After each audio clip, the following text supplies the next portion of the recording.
Hello, and welcome to another episode of Inside the Huddle. Today is Tuesday, August 5th. This is episode 73 of the Inside the Huddle podcast. Thank you, as always, for joining us. Make sure to please like and subscribe. Preseason week one is here.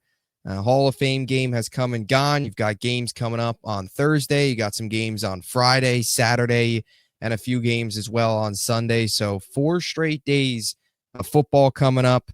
It's here. Training camp continues to roll on, and we've got a lot to discuss in today's episode. Some major training camp holdouts in the NFC East, trade requests, I should say, more importantly, in the NFC East.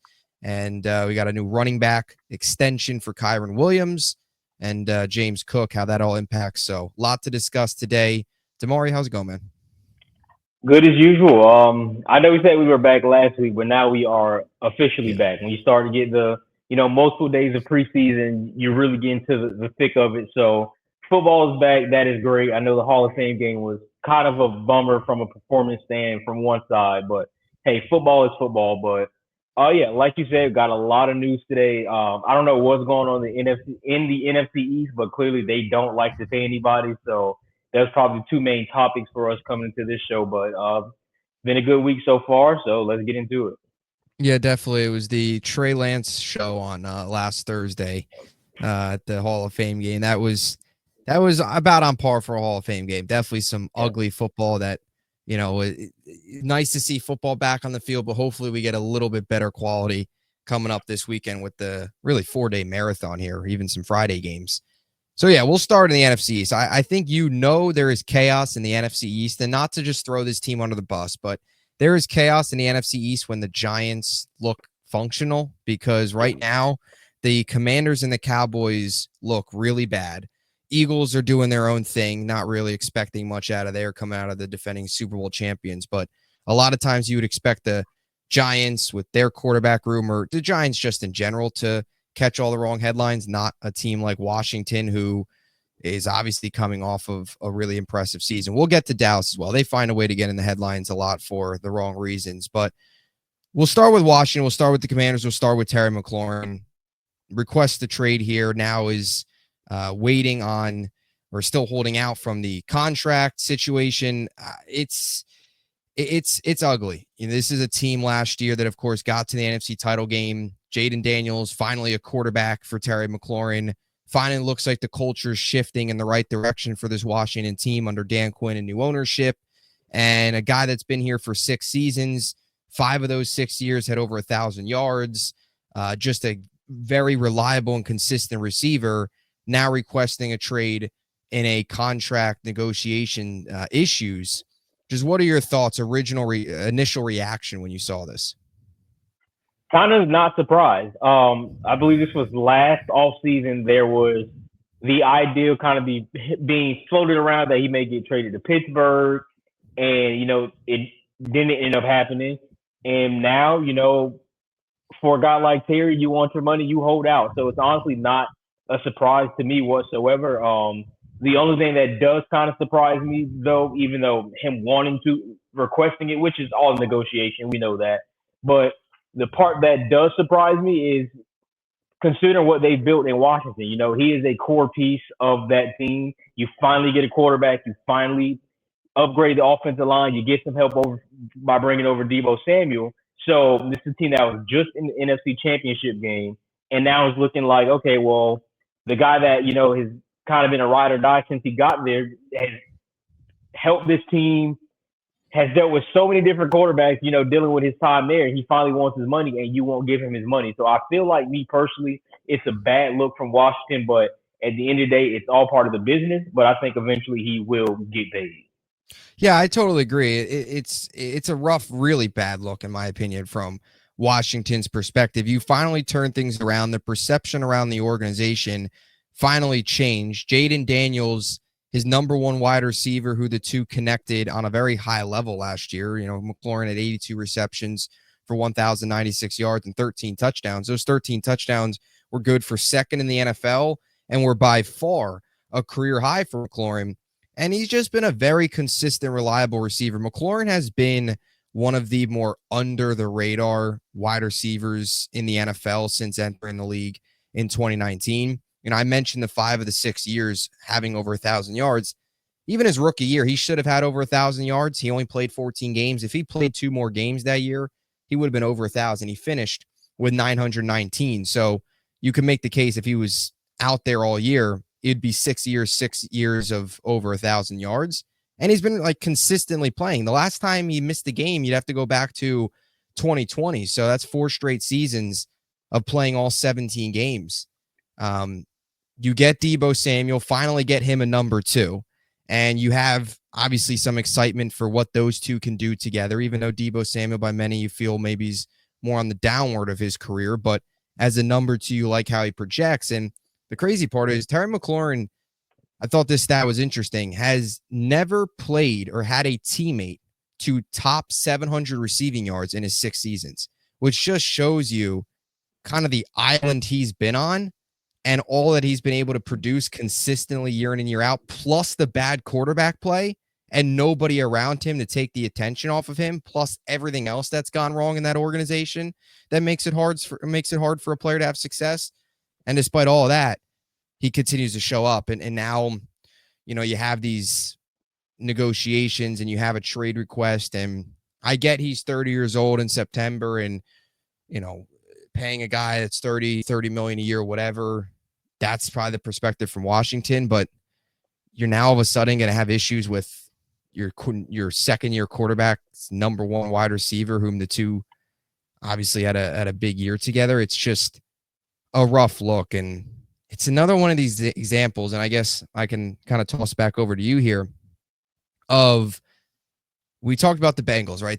Joe Burrow covered up a lot of their flaws. Now a lot of the ugliness with the Bengals are coming back. Here we are with the Commanders, only 1 year, and this is kind of an example of just, even with all the changes, I got an organization that's been bad for a while, finding a way to screw up a bit again. It's only been a year of 1 year of good football. Yeah, I think you're pretty spot on. We know how Washington is. There's been a lot of talk about Washington and just how bad they have been ran, in the past and all those type of things. So yeah, you finally turn the tables and completely overly exceed expectations. And now you go into year 2 with, again, now going into second-year quarterback, like you mentioned, Dan Quinn going into his second year as, the head coach there. And again, you don't want to play, or you don't want to pay your star players. So I'm not understanding it. And maybe it is from the angle that you're coming at, 30 years old, he wants 30 million. Number I saw was 33. If that is accurate, I believe Adam Schefter reported he wants 33. So if Washington's holdup is that number, I get it. But then again, a guy that's been there for some time and, obviously a leader for that team, I think at a point you kind of got to figure out some common ground. But I was looking at some numbers. If he does want 33, that will make him the 4th highest behind CD, and he'll be just 500,000 above Garrett Wilson. Just to throw out a few names, if he was to market 33, he's making more than A.J. Brown, Amon-Ra, Tyree. Mm-hmm. 3 names, kind of instantly jump out. So I guess I'll swing it back over to you with a question here. Would you pay $33 million to Terry McLaurin? In Washington's situation, yes. And I think the thing is, salary cap continues to go up every single year, and every single year different guys get paid. And it's kind of similar to the whole Garrett Wilson contract, where he's now the 5th highest paid. Like you said, if he jumps up to 33, he'll be just above Garrett. And I think he would also tie DK, who's also at 33 right now, obviously with Pittsburgh. But there's a good chance in Terry McLaurin's case where the 33 million right now, yeah, it would be top 5, but in a year or 2 from now, you're talking about that potentially looking like a bargain. And just from the wider landscape, why in Washington's right mind would you take away Jaden Daniels' number 1 receiving threat and leave him with Deebo Samuel, Noah Brown? I mean, they got Michael Gallup back in that receiver room as well, deep into it. You have Luke McCaffrey, KJ Osborne. I know you got Zach Ertz, who actually had a decent year last year, but Zach Ertz, come on now. This is not a guy that's going to play for much longer. Just paying the money. That's how I see it. I always think deals in McLaurin's situation, there's a good chance a year or two from now, it potentially looks like a bargain, because there's always every single year, right? Cap goes up, other extensions happen. That's kind of the similar situation with Garrett. Even a little bit different just because Garrett's deal doesn't actually kick in until 2 more years because he's got this year and the 5th-year option. McLaurin, that's not the case, but I would do it. And there's situation specifically because of the young quarterback, too. Having McLaurin and Jaden Daniels around the long term should be top priority, in my opinion. Yeah, I'm definitely on board with you there. I mean, I feel like a broken record here, but I'm going to say it again. When you have a guy that has, well, first and foremost, I'm just going to go from the Jaden Daniels aspect of it, like you mentioned. Second year guy, why would you leave him with what the other names that you mentioned? And you could probably argue if Debo is, kind of similar to 2021 version of Debo and Michael Gallup can stay healthy and kind of give you what he was in Dallas, even 75% of that, this is one of the best trios in the NFL. Like, you can definitely argue that. So why would you take McLaurin out of that mix? And then also, like you mentioned earlier when we kind of started off, 13 touchdowns this season for McLaurin, which set a team record, if anybody was curious, and was by far the best year that he's had from a receiving touchdown aspect in his career. So at this time, I think this is the perfect time for him to ask for the type of money that, again, I think 33, considering some of the names I mentioned, is like, I'm not too sure. But when you look at, like you said, the situation with Washington, yeah, you go ahead and you pay that money. But for a guy that's coming off a career year as far as touchdowns, who is healthy and available, you mentioned the 4 straight years of 17 games played, and has helped elevate Jaden Daniels as much as Jaden Daniels has helped elevate him, you got to pay him the money. It would be a bonehead decision not to. Yeah, and we talk about it a lot, right? Availability is the best ability. And we even said that during the Garrett Wilson episode when we were breaking down that contract. Garrett in his first 3 years, all 17 games played, hasn't missed a game. Reliability from a receiver standpoint is so important.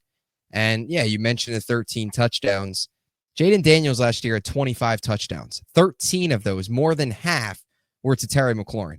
You take that away, I'm not saying he's automatically just going to have 12 touchdowns, but he's not throwing for 25 touchdowns. Maybe a good chance that he's not even throwing for 20. And yeah, they benefit from each other. McLaurin certainly benefited from Daniels having a better quarterback. And who's to also say that Terry's best years, as much as, yeah, paying a $33 million for a guy that's going to be 30 in September, as much as you say, okay, that might be a little bit of a risk, there's a good chance Terry McLaurin's best years are ahead of him with Jaden Daniels. We saw a career high this year in touchdowns, right? There's a good chance this season, next season, over the next couple of years, his career high in yards was 1,191. He put that up in 2022. So the most he's put up is 1,100 yards. He's done that twice. 2020 was the other time.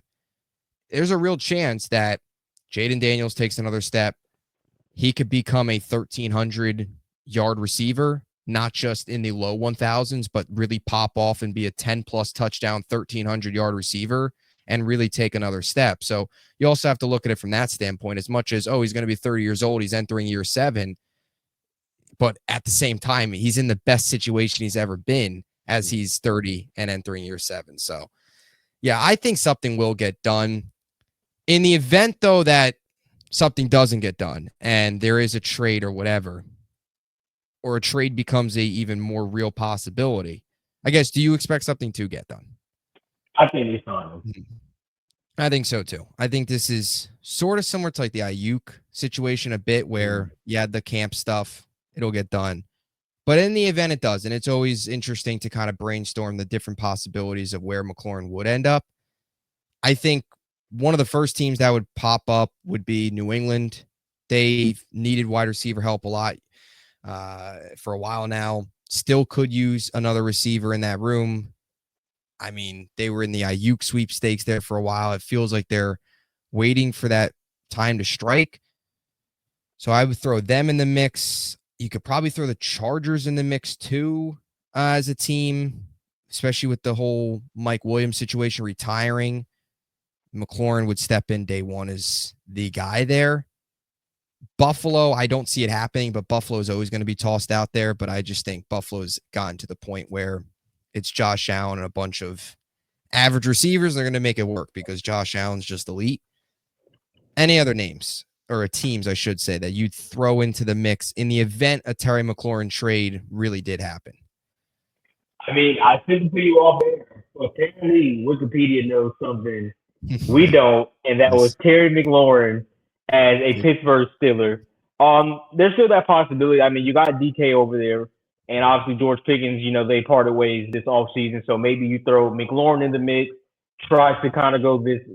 Rodgers already said he's retiring after this year, so maybe try to go last dance for Rodgers. Bring in a caliber player like McLaurin, see how far they can go. And not going to talk about it again. We know that offense needs, though, a lot of help. McLaurin would be an instant boost over any other option over, Roman Wilson and Calvin Austin. No disrespect to those guys, but, Scary Terry is a very proven, very good Pro Bowl caliber wide receiver. So I think Pittsburgh will be a good fit. But again, I think Washington inks the deal and probably sometime here within the next few weeks. Yeah, I agree. And another thing too to throw in to this whole Terry thing is in the event he does get traded, the team's gonna have to pay him whatever contract he wants. So you also have to throw that into the equation as well. Would these teams be willing to pay him that? I think New England definitely would. Pittsburgh, yeah, I guess to kind of throw all your chips in the center.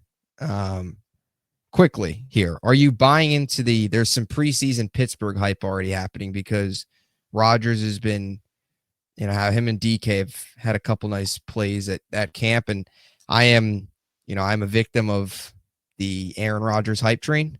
I guess you want to put it that way. And I was talking to somebody the other day. They think Pittsburgh's winning the AFC North.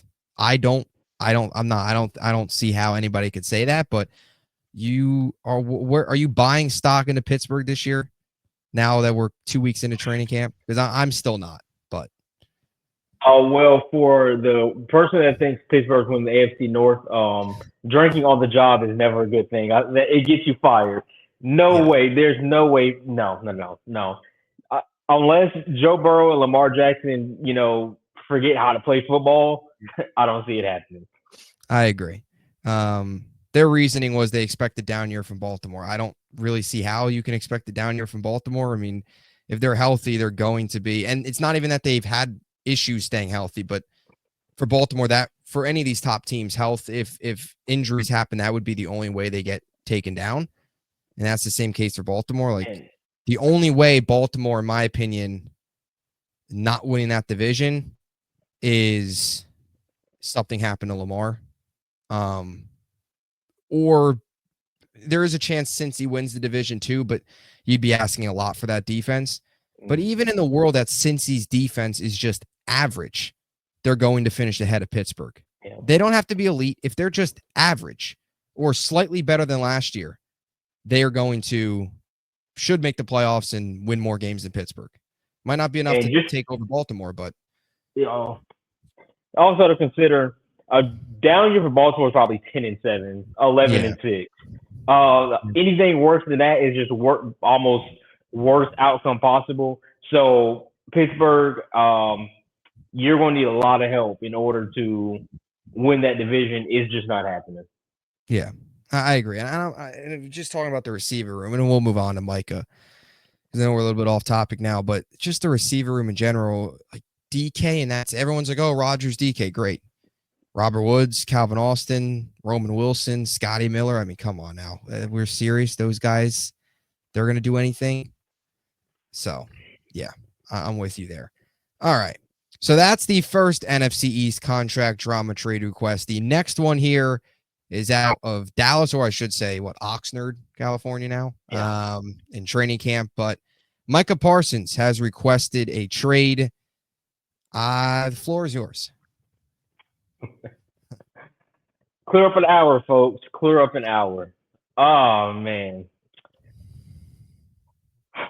It just gets to a point. It gets to a point where, as a fan, you just get frustrated of the foolishness, the every year, headlines of a player want to get paid and then not want to pay a guy. It happened with CD. It happened with Dak. It happened with Zach Martin. It happened with Zeke. it's just never been a point where Dallas knows that an extension is needed and they get that extension done. It's always let's wait until 11:59 right at the deadline to get a deal done. They did it with Dak last year. He signed a contract at 11 a.m. on a Sunday before a 1 o'clock kickoff and opening week. I don't get it. I'm not understanding why we sit around knowing a caliber player like Micah Parsons needs a contract. He's been wanting this extension since last season, and you just won't pay him. But I think this is, this is Jerry Jones. This is the good old rage bait. For those who don't know what rage bait is, it's possibly doing everything you can to make somebody else angry. And Jerry Jones is great at it. Rage bait the fan base. They're going to sign Micah. I think Jerry gets almost this entertainment out of it. Like, let me let the fan base think we're losing one of our, key players and we're going to sign him super last minute. So I'm going to buy the fans back in. Like, the script is old. Come on now. It's time to move on and actually do your job as a GM and whatnot. So, I guess that's all I got to say for now before we get into the statistic side of things.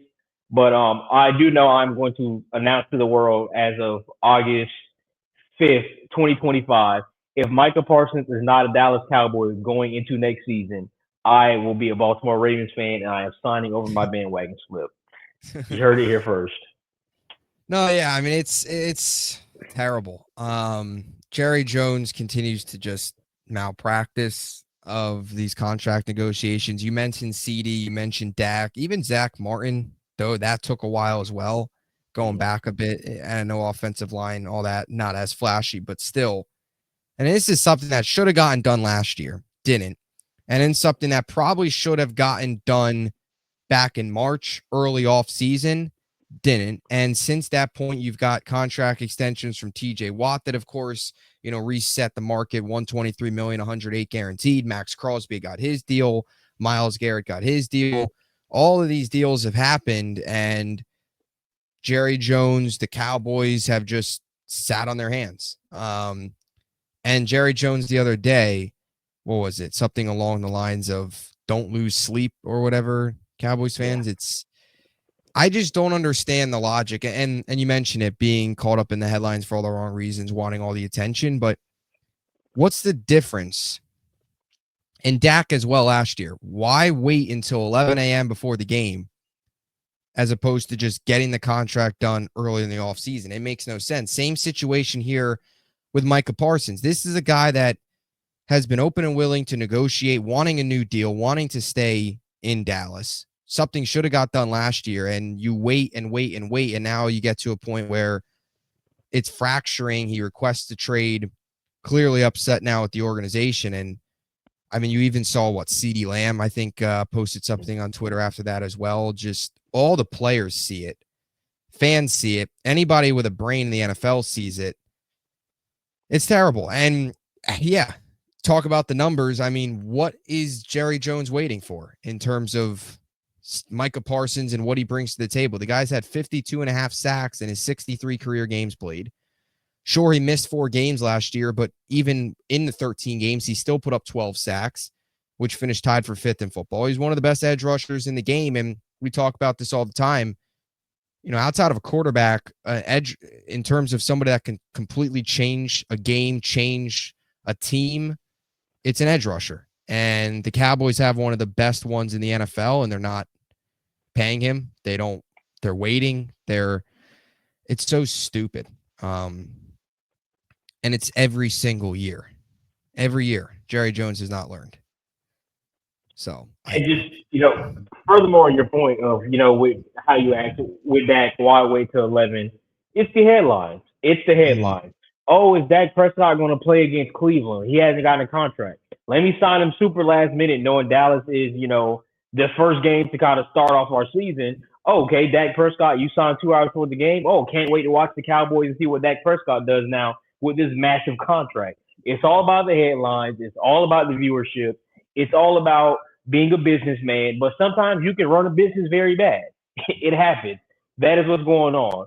And just to kind of continue on some of those stats that you mentioned, the 52.5 that he has had in 63 games, that's the fifth most since he's entered the league in 21. last year he finished fourth as in pass rush grade and sixth according to PFF as a overall pass rusher. So we're talking about top five in just everything that guy does. And consider the amount of double teams that he's facing, the amount of chips that he's facing, all these type of things to still be efficient and just even if he's not racking up a bunch of sacks and forced fumbles and those type of things, his presence on the field alone impacts the game. And we talked about this with TJ Watt, and I'm going to mention it again. Michael Parsons on that football field as a tackle, you're losing sleep the night before. Palms are sweaty. You're nervous going into Sunday because I got to deal with Michael Parsons for 60 minutes. This isn't going to be fun. Michael Parsons is not on that field. I am not worried about the Dallas Cowboys defense. We might score 60 if Michael Parsons is not on that football field. And everyone sees it. Everyone knows it besides Jerry Jones. So I'm right with you. I don't know at what point does the rage bait end. I don't know at what point does Jerry stop scribbling on his notepad and say, hey, maybe we should sign one of the best defensive players in football. It's going to happen. When is it going to happen? It might happen at halftime against Philly in September 4th. That's when it might happen because they like headlines so much. But like I told my dad, I'm going to mention it again here. It's going to get done. I just don't know when. But if Jerry Jones thinks Dallas can march into Philadelphia on September 4th, banner raising night, ring ceremony night, all the hype, football season started, the Dallas Cowboys will lose by 80 points and Micah Parsons is not on that field. So if you're Jerry Jones, sign your pass rusher. You're going to need it. Yeah, I agree. If they're not without Micah Parsons, they're not probably winning Philly, and they're probably not winning many other games. Not even just that one.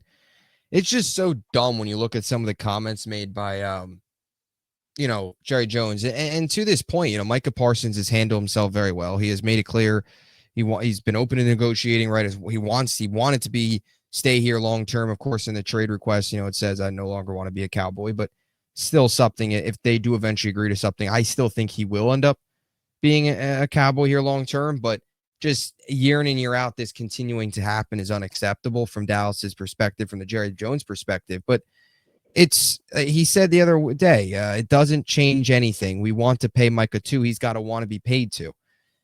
Like, what does that even mean? He's talked about it for the last year that he's been wanting to get paid. What are you talking about that he's got to want to get paid too? Like, it's just so dumb. The comments from Jerry Jones, they don't make any sense. And I don't know if he's that tone deaf or what, or again, it's probably just a lot of, he loves the attention, but it's ridiculous. And it's funny because you even go back to some other examples of this. We mentioned Dak, we mentioned CeeDee Lamb, but even Emmitt Smith, he missed 2 games in 93 with the contract stuff. Zach Martin, I mentioned that. Zeke as well. That took a while. Now it never reached this point where they're trade requests, but just this has been going on for years and years and years and years. And you look at some of the numbers, because I do want to go back to that here for a second. Parsons, 52.5 sacks in his four seasons, trails only Reggie White, Derek Thomas, J.J. Watt, DeMarcus Ware since 1982 to have, which was when the year they started the track stats. He's got the most. That's the names he's with.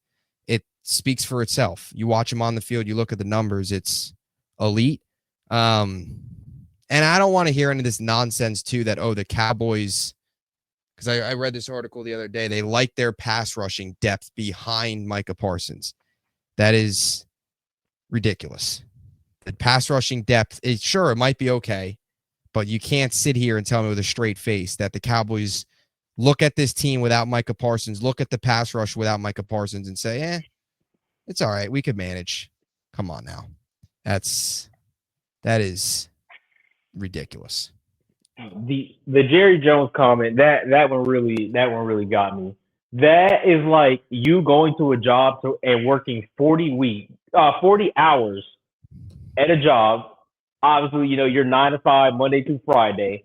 Friday at 5 o'clock, as you clock out, after you worked all week, your manager looks you in the face and say, "Hey, I want to pay you. You just want to have to. You have to want to get paid. Why do you think I've been here for 40 hours this week? It's not Yep. volunteer work. I'm not here for the love of the game. I want to get paid. It's one of the dumbest things I've ever heard. And I've heard a lot of dumb things out of Jerry Jones' mouth, but that might be top two, one of the dumbest things I've ever heard that man say. Yeah. We want to pay Micah. He actually wants to get paid. Oh, what is he doing the contract negotiations for? What is it for? And he's and he's gone onto this podcast as well many times and talked about it. He's made it clear he wants to get paid. He's made it clear for the last year that he wants to get paid, and he's been willing to negotiate. And it's only made it worse too when you see the three other edge rushers, right? Myles Garrett, Max Crosby, and TJ Watt. And that's also the Browns doing something right for once. Like Cleveland got an extension done with their star pass rusher before you did. That's not the position, not to just throw the Browns under the bus, but it's not a good position to be in. You look at their other pass rushers, right? You got Dante Fowler, Sam Williams, the rookie, I believe Donovan Izarike. Mm-hmm. Come on. That's now. it. That's it. You cannot sit there as a Cowboys fan, not a Cowboys fan, but Cowboys from an organizational standpoint. You can't sit there and possibly roll into the link in week one. Forget just week one, the entire season, and expect to win with those guys. Nothing against those guys, but the drop off, it's ridiculous. Now, in a world where he does get traded, because we did this with Terry McLaurin, I don't see this happening, but, we do have to discuss this just because, it is a possibility still. What are some spots? What are some landing spots? What are some trade scenarios you could see in a world where this really falls off the tracks and Micah Parsons actually is dealt? I think he dropped the list of a few places that he would like to go. I don't remember those off the top of my head, but I'm going to say this so respectfully. I don't have an answer for you because he is that type of person, that type of player where if the trade is serious and Dallas starts to, Dallas puts out a message, hey, Micah Parsons for sale, who wants him? All 31 teams will pick up their cell phone within the first 5 minutes of that being out and try to offer some type of some deal. So I don't have one landing spot specifically when there's 31. That's just the simplest way to put it. Yeah. No, you're spot on. Yeah, if the Cowboys came out tomorrow and said we are going to trade Micah Parsons, their phone would ring 31 times, maybe even more, because when they don't pick up, team's going to call again anyway. Yeah. There would be teams ready to roll, and maybe,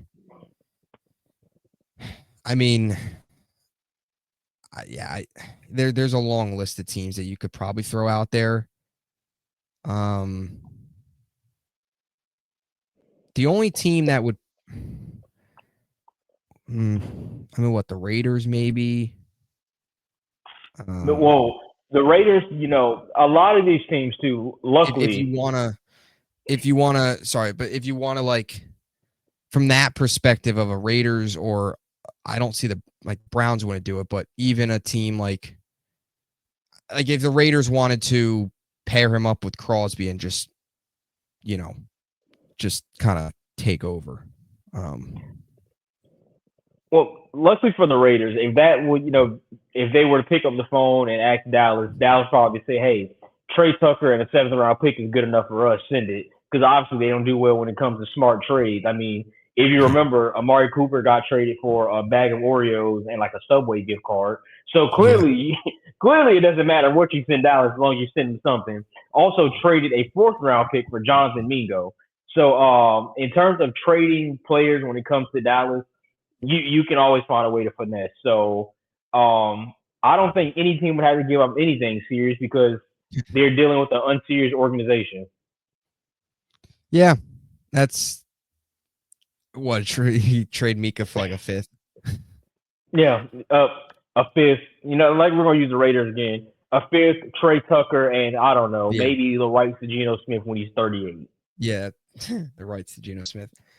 I always throw Buffalo out there. Even though they got Bosa, they still feel like a team that, like, if a elite edge rusher did truly become available, we talked about this with Myles Garrett. If the Browns actually seriously thought about trading Myles Garrett, they would be near the top of the list because that's feels like the missing piece to them, where that could be the really the thing that separates them from the Chiefs is having that elite edge rusher that can go out there in an AFC title game and just take over.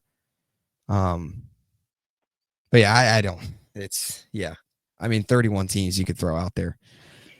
I've already seen Jets fans talk about trading for Micah Parsons. It's not happening. They're not going to do that, but you know, every fan base, anytime a star player becomes available, they find a way to, hey, let's throw him on the roster.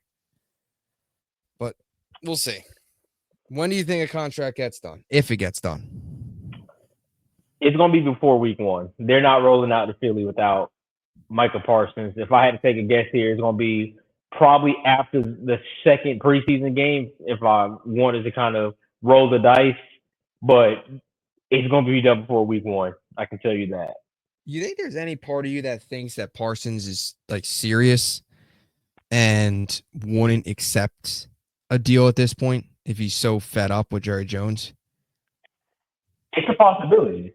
When you are, for Micah's sake, you know, when you've been around to see, and another one we didn't mention, but it wasn't really too much of an issue, but Trayvon Diggs. How about, you know, so when you're sitting around and you have seen the contract back and forth with Trayvon Diggs, Dak Prescott, CeeDee Lamb, you're at some point you're like, okay, when is it like I'm next? So, you know, Micah, in this case, seen this coming from a long time ago, but probably thought, okay, maybe I could open up the eyes of Jerry Jones, kind of change things around in terms of the contract.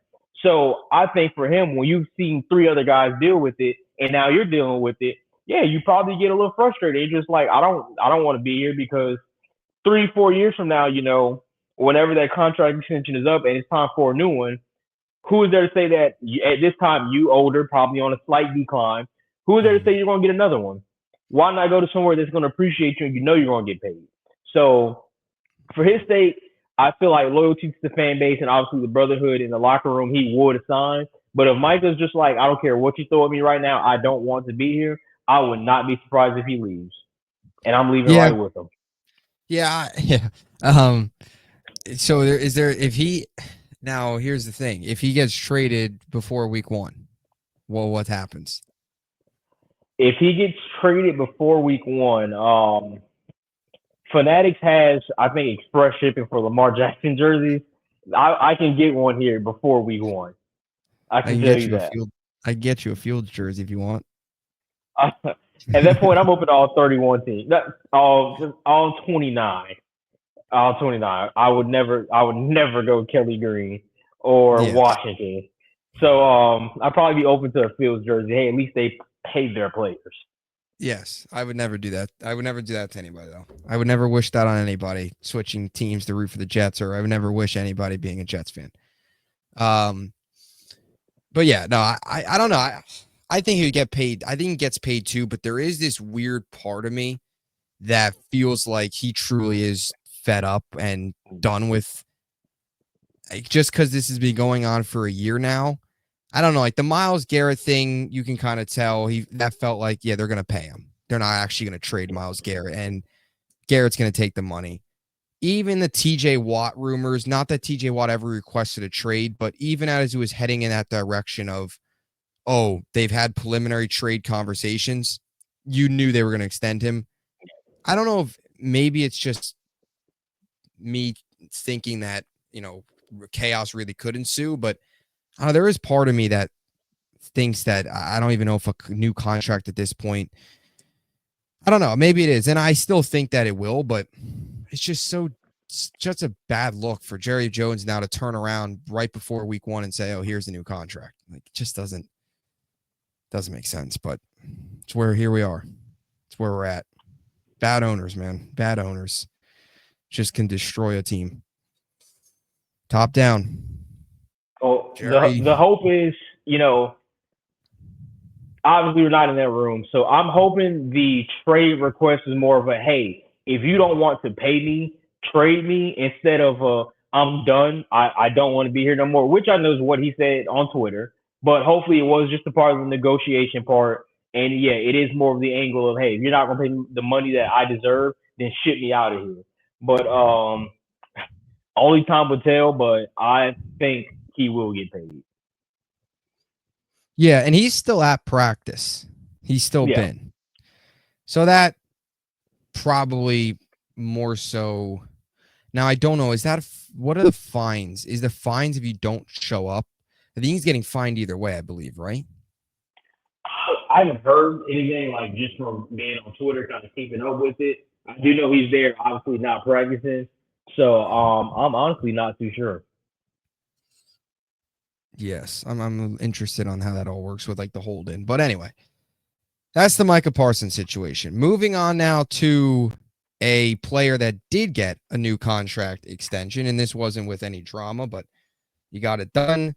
That is Kyren Williams, the Rams lock up their young star running back who has really taken off over the last couple years here, specifically last season. It's a 3-year, $33 million extension, including $23 million in guarantees. He is now the 7th highest paid running back in the NFL. So the list is Saquon, Christian McCaffrey, Derrick Henry, Jonathan Taylor, Kamara, Josh Jacobs, Kyren Williams, and an Aaron Jones just behind him, with Kyren Williams now up to the 11 million mark.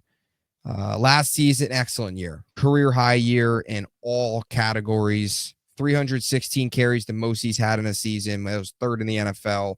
1,299 yards. That was 7th. So yards ranking and contract ranking right at number 7. 14 touchdowns, tied for 5th. 4.1 yards per carry. This was a guy that you went into last season with high expectations for, one of those young running backs that you expected to take another big leap, and he did.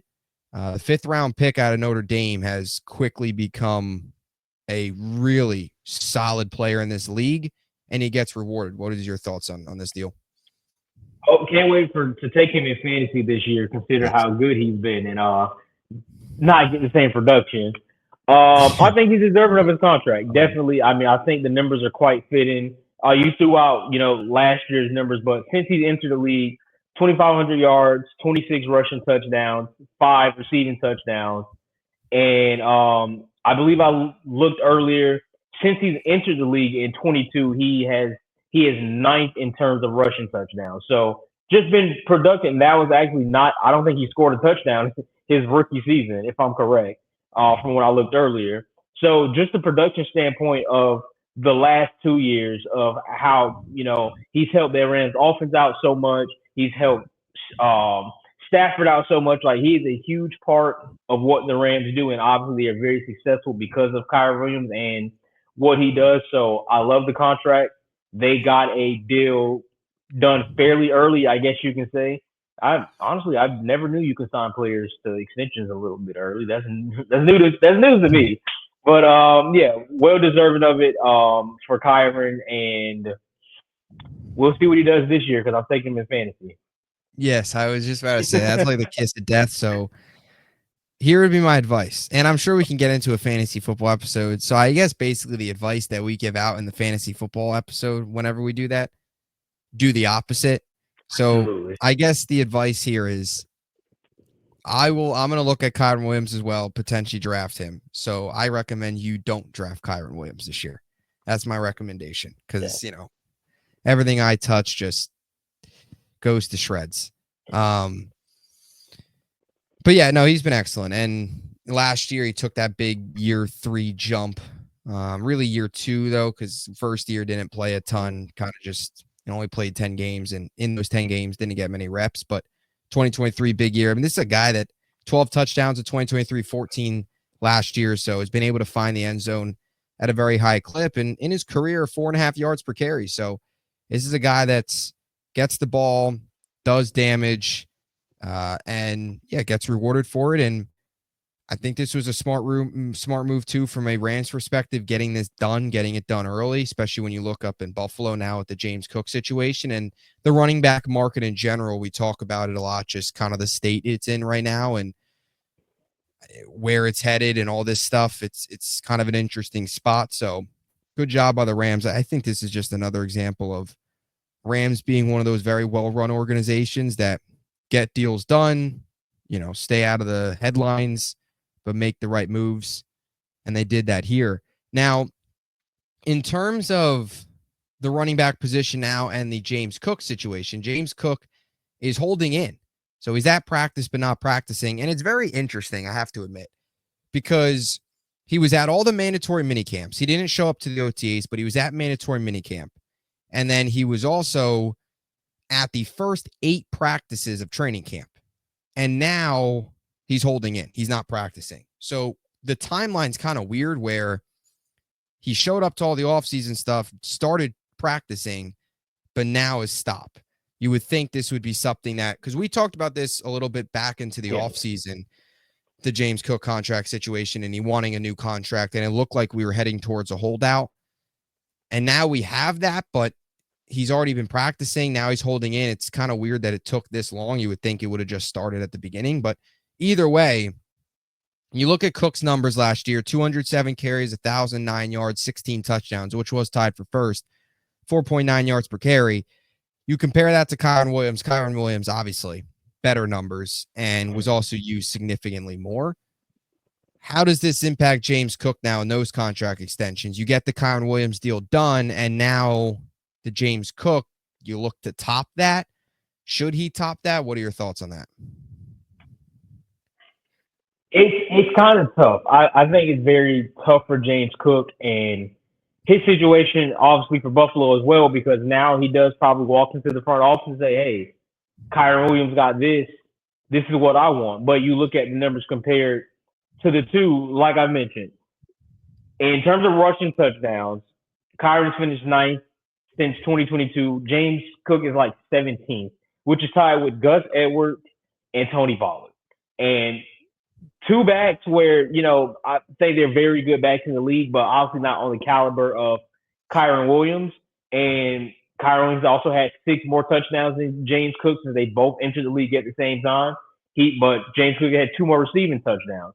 So from a production standpoint, I think Kyren separates himself, but also for James Cook at the same time, you do look at what he does offer, as a pass catcher. I did not mention the yards receiving, but he does a lot, as a pass catcher out the backfield. It's kind of tough because obviously you look at, if you had the 2 guys standing in front of you and your fantasy, let's say we're talking about fantasy, Kyren and James Cook, I think 10 out of 10 times you're drafting Kyren. But when you look at the terms of production, it's very, very close, and touchdowns aren't everything.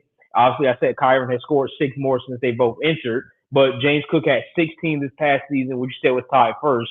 So the production standpoint of it's kind of tricky, but personally, I would not pay James Cook as much as I am paying Kyren Williams. I'll probably give him a little less, maybe 10.5. I do think he's deserving of a contract, just would not, make him a top 10 back in that case. Yeah, I agree. And just doing some quick calculating with the numbers. You mentioned the 26 touchdowns in Kyren Williams' 3 years. Cook's was 16 last year. And last year was kind of an outlier in that perspective. The previous 2 years previous 2 years prior to that, 2022, 2023, Cook had 4 touchdowns combined. 2 in 2022 and 2 in 2023.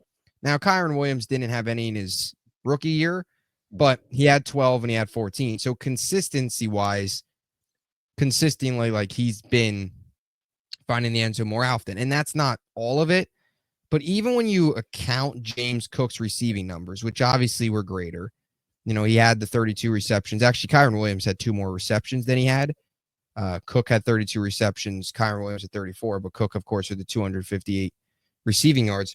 Even when you tally it up, though, Kyren Williams last year had 1,481 purpose yards, all-purpose yards. Cook had 1,267. So he had 200 more all-purpose yards.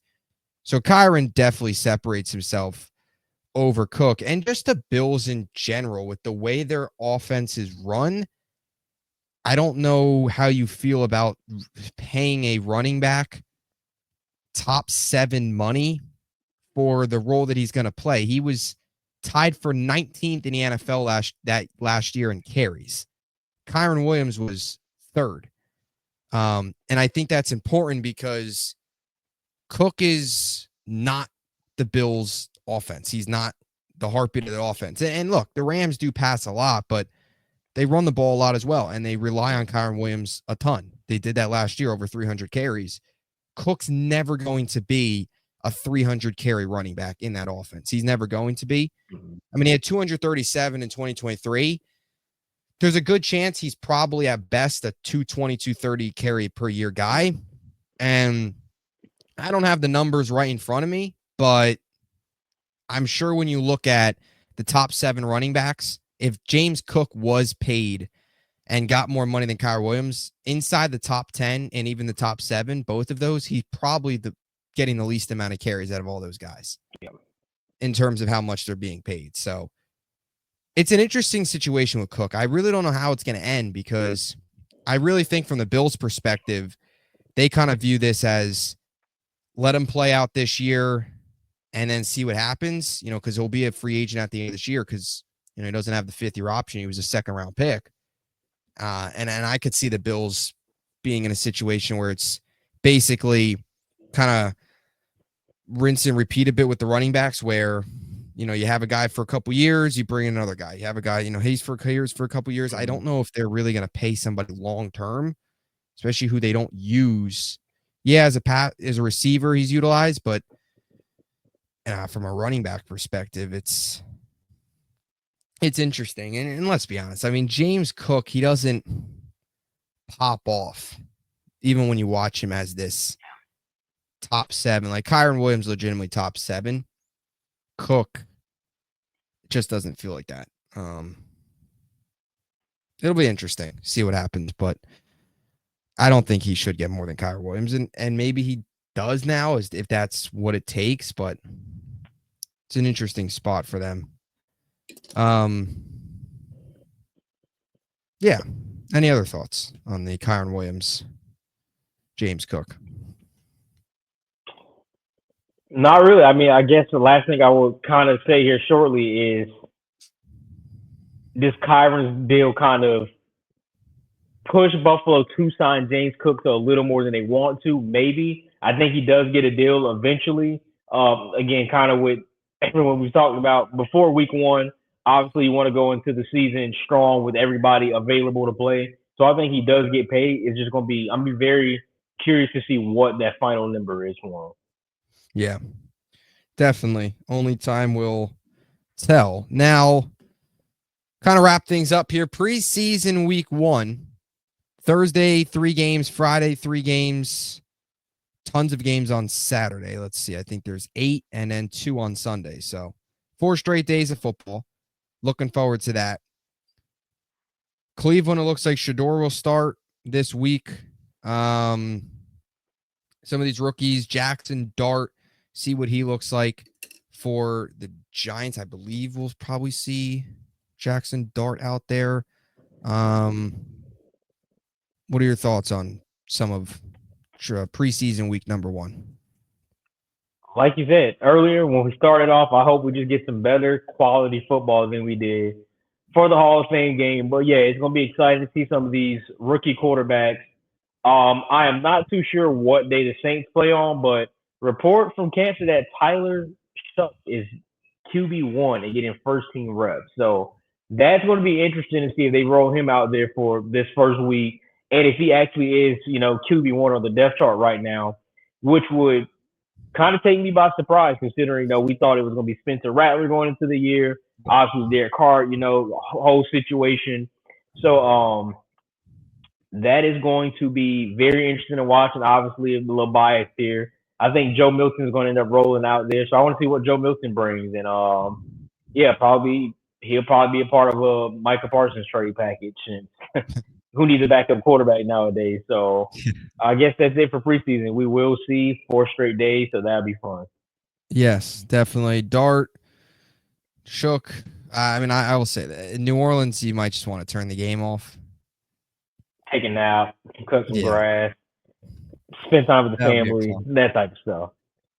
It's funny. That's the last preseason game of the weekend. So that'll be the cherry on top. Leave Love that. preseason week 1 with a good taste in your mouth. Yeah, that's the biggest stories. It's the young guys, the rookies, some of these quarterbacks, some of these competitions. Any of you are interested? Adrian Martinez, Brady Cook, Jets QB3 battle. So we'll see some of that, slinging it around in Lambeau. From the Green Bay's perspective, who will be playing quarterback for them? You'll probably get some Sean Clifford, Malik Willis action, probably. So More than likely. Yeah. Quick question on that, actually, because Sean Clifford's a Penn State product. And this is something that gets tossed around a lot with some of these quarterbacks. I was on Twitter the other day, and there was some guy talking about Drew Aller or whatever. And I saw this take that, like, they don't want to draft Drew Aller because of the background with Penn State quarterbacks. And for a while, that was sort of the case, too, with Ohio State's kind of been that way, too. I think for that other school, too, where quarterbacks just haven't quite panned out.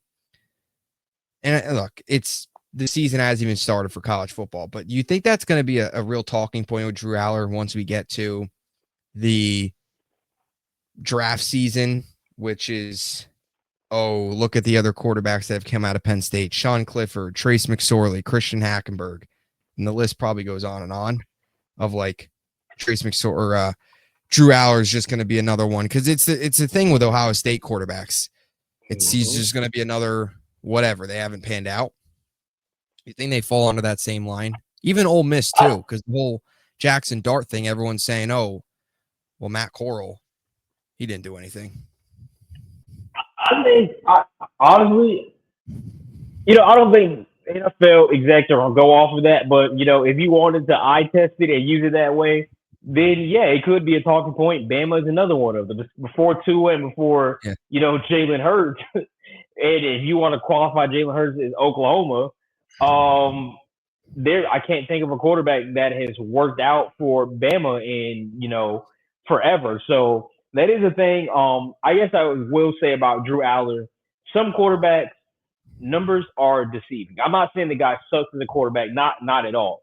But you look at, I believe last year, if I remember this correct, I think it was 33 passing touchdowns and 4 interceptions. You can fact check that real quickly if you have time. So you look at the type of numbers and you're kind of like, for a quarterback, that's great. Like, in the 30s, interceptions under single digits. But then you look at Penn State and it's Nick Singleton. You prep for Penn State, it's Nick Singleton, and can't remember the backup running back's name, but he is also very good back. Probably will be, the next great Penn State running back to come out of there. So you look at them, and it's not the Drew Aller show. It's the 2 running backs and what they got. So, going into it, I think if you are scared of Penn State quarterbacks, it's understandable. Yeah, they never work out. So that is going to be very interesting to watch now that you bring that up. Yeah. In terms of Aller stats, that's what you were discussing, right? Yeah. 24 TDs, 8 picks. Oh, I was way off. Who was I looking at? It might have been Cade Klubnik. Who was I looking at? Watch out, Cade Klubnik. Cade Klubnik's going to have... Actually, I don't know. I don't know what kind of year Cade Klubnik's going to have. One of these quarterbacks is going to bomb out this year. One of them are. Just don't know which one. Just looking through the list here. The last first-round quarterback.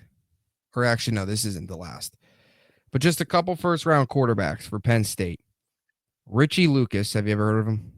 Never. 1960 draft. Never heard of him either. Kerry Collins. I have heard of him. He was selected in he was in the league for a while, actually. I know he spent some time actually with the Giants. He was in 95. Who else first round quarterbacks out of Penn State? There's not many. Milt Plum in 1957. Oh, no, he was second round. So I believe the only 2 first rounders were Kerry Collins and Richie Lucas. Now, Sean Clifford was the most recent. in 2023. So yeah, the history there is not really on their side. Yeah. I remember having that whole debate too with during the 2021 draft with Fields and Zach. Everyone's like, "Oh, Ohio State quarterbacks stink," and everyone's like, "Oh, well, what have BYU quarterbacks done?" And the age-old debate point was, "Oh, well, Steve Young went to BYU," so not that meant anything, because I could have went to BYU and been a better quarterback than Zach, so it doesn't even matter. But yeah, interesting. Just looking through some of the quarterbacks here. Trace McSorley, 2019 6th-round pick. Christian Hackenberg. It's rough. It's definitely rough. Not many guys come out of there. They are a running back school, though. Definitely. Running back factor. That's all they make. Yep. That's it. Abdul Carter, Micah Parsons on the same team. Yep. Possibility. I mean, if I'm Micah, I'm going somewhere to prove a point 2 times a year. By the way, we just got some breaking news. Now, it's not Micah Parsons or Terry McLaurin news, but Keenan Allen is returning to the Chargers. So they got some receiver help. Yeah. That was an idea that was floating around the past few days. So yep. I guess to answer that, Scary Terry, you were not going to California. No. Yeah, I would not look at houses in California if I was Terry McLaurin. Yeah. 1 year, 8.5 million. 1 year, 8.52 million rather deal. Yeah, last couple of days that was starting to kind of brew up. He went there for, I believe it was a workout. So he returns. So all right. Now really the only other veteran would be Amari Cooper. Still got Gabe Davis out there. I think Tyler Boyd's still out there, but yeah, the wide receiver market's dwindling from that perspective. So anyway, any closing thoughts? As always, we will see you back on Sunday with probably, some preseason talk, maybe some exciting games, some exciting rookies. But other than that, as usual, thank you for watching, and we'll catch you next week. Yep. Well, this week, but this same week. thing. See what happens. Any other news will be here preseason. So stay tuned, and thanks for watching.